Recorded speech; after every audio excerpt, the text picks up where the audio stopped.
Hello everybody, and we have another tech tip for today regarding cloud storage. One thing you should be using is cloud storage. Now the background is because there's always a cloud in the sky, right? You can always see the sky, thus the cloud's always there, which means your data is always there. So that being said, the cloud's always with you. Cloud storage means that your data is basically always going to be with you. It's kind of following you and like a little bit of a cloud. So what does that mean for you? One of the benefits of cloud storage is that it's relatively cheap, it's useful, you can delete stuff, go online, and then restore it. Another thing with the cloud technology or cloud storage is you're able to take pictures on your phone, save it in the cloud, and then you can go to your computer, retrieve it there. Same thing with your if you save something on your computer, you can go back and retrieve it on your phone.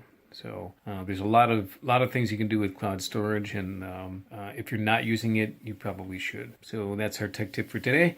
Hopefully that's helpful. Enjoy.